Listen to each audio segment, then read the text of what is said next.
game against Hibs. What's your thoughts heading into this game? Looking forward to it. Yeah, really looking forward to it. There's another chance for us. I keep saying about getting our first win, first points on the board, and I believe 100% that we could quite easily be sitting here with 7 points if we take chances in the game. You know, football is all about making chances, entertaining people, and taking them to win games. And we haven't taken enough chances to get us those points, but we are creating an awful lot. I think defensively was probably up there with our best performance against far and away the second best side in the country of Aberdeen last year. Now that wasn't a weakened side; that was the full Monty thrown at us by Derek McCann's. And I know they came out and said, a lot of those guys said it was our worst performance, but that's because of us. We stopped them playing, really solid. Fantastic header from Stevie May going away from goal. A set piece and really it's off the back of his head. So, and then the second goal that we end up losing, we're down a couple of men. We know about the game management situation, and it's a super finish. So, listen, I could be sitting here in a lot worse frame of mind in terms of our football, but I'm not. I'm confident. I know things are moving well, and it's a long season. And when we click, I think we'll click for good. You know, we'll go on and we'll try and strive for that consistency. So I can't wait for the game on Sunday. I really can't, because up against Lennon and Hibs, I think we're coming up against a side who have got a belief about themselves. You know, riding high in the emotions of winning the Scottish Cup, go on, secure a championship, get a winning feeling about them. Good side, scoring goals themselves, a real threat up front, and will give us a different style of play, playing with 3 at the back predominantly this season. So, you know, I'm really looking forward to it. TV cameras are here again. Hopefully it'll be as near as good a full house. So these are the games you want to play in. How frustrating is it for you, the fact that, you know, by all accounts you were unlucky against Aberdeen last week, not to come away with something from the match, and then of course you haven't got any points, but you can see that you're probably not very far away from getting those points. No, that is a general belief of the whole club. I'd like to think the fans are of that same mind, and that they're not all going to be happy, that's for sure. We do finishing during the week, specifically on drills, on certain aspects, and even chances that we've missed. I've been replicating those. We've been working defensively. Graham's been working really hard defensively, and between us we take part within the actual overall sessions then, and there's messages always being given to the players. So this is a young group of players, it's a new team, and we constantly are coaching every day and asking them questions, because once you start to understand the game and understand what we want to do, it becomes second nature. So it's coming, you know, I fully believe it's coming. There is a huge amount of frustration, clearly that's a good word to use, because I do believe that they've deserved more than what they've got. And I actually feel a wee bit, I'm really disappointed for them, because I can see how much effort they're putting into it. And we are a side, I'll say it again, no matter what we come up against adversity in a game, we have not felt sorry for ourselves once. And that is testament to the actual grit within the group, and the drive and the competition we do in, day out. So listen, we'll get there, I've no fear of that. We've got an unbelievable injury list for players at the sharp end, which doesn't make things easier. But we're not a team that sits and feels sorry for ourselves, we just have to find another way. How important do you feel it is that you get something from this match, to do that, to, you know, show the players that, you know, they can just pick on from? Yeah, I've said it's important. Clearly it's important, because you don't pick up points, you'll find yourself in a position you don't want to be in. And I've said all along, I don't want this club to be down towards the bottom end of the table. I want to be up at the top fighting now. So it's important in that respect that you get results, then you can start building. But as I said to you, I'm not too downbeat, because it's very early. We're only third, we're not getting into a fourth week game. We've got a quarter final of a League Cup coming up, which is fantastic. So there's things happening at the club. I can see the team moulding, and as I said to you, yeah, I would love a win before the international break, and I can give the guys a time off to go and recharge the batteries physically and mentally, and ready to go again. But as I said, it's a long-term thing we're after here. But short-term results help. Are you looking to bring anyone else in, given the fact you've got such an injury list, particularly at the top end? Yeah, I would like to bring someone in, but at this point of the season, it's so difficult. You know, there's players getting thrown at you left, right, and centre. and I don't want to have a knee-jerk reaction and a panic signing. You know, I still want to be diligent and make the right signings, and those players will become available. I would have loved one for the weekend, and if I can get one, great. If I can't, then I'm just not going to pull the trigger on something I'm not sure of. I won't do that to the club, because you have to be mindful that the window doesn't close for another few days after the weekend, so we can wait, and if we get something, great. If we don't, we're just hoping that boys are coming back, because Sunday's the last game before the break, and there is no rush.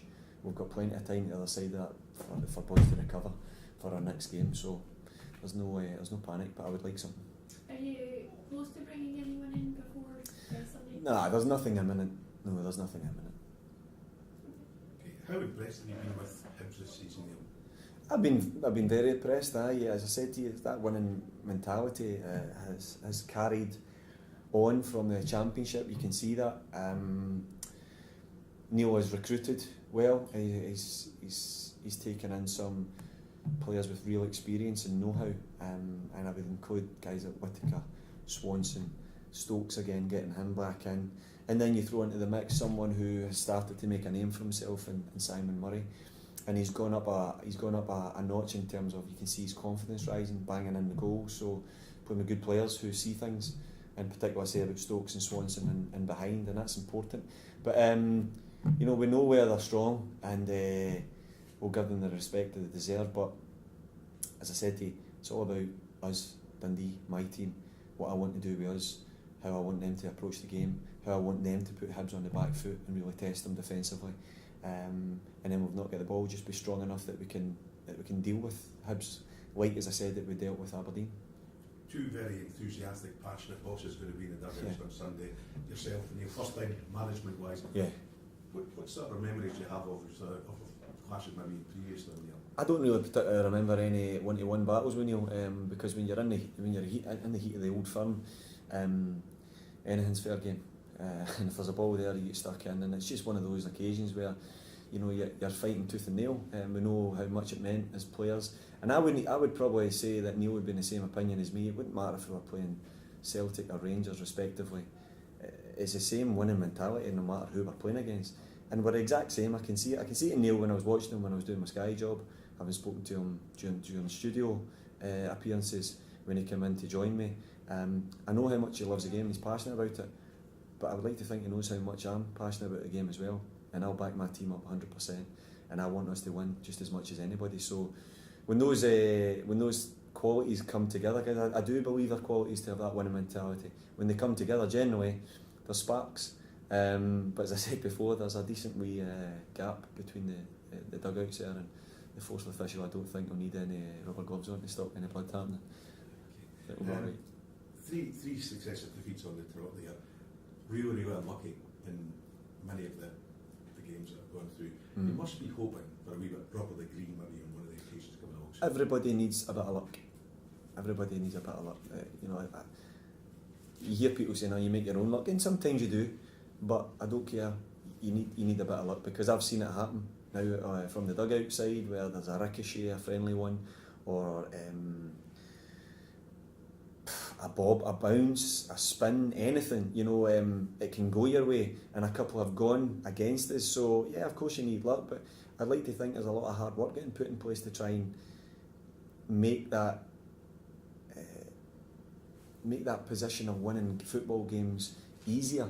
And as a coach, you have to do that. And if you get a wee bit of luck, as you say, great, because that could be the difference of winning a game of football. But I'll be massively frustrated. The 3 consecutive defeats in the league, I might say, I've been interrupted with good cup performances. So listen, we're aware of our league results and how close we've come to taking points from those games that we've not taken any. So we know, as I said, without labouring the point and going over and over, I'll say it to the players, because it's repetition, you have to get it into the psyche. I'll say it to the fans and anybody that's watching this.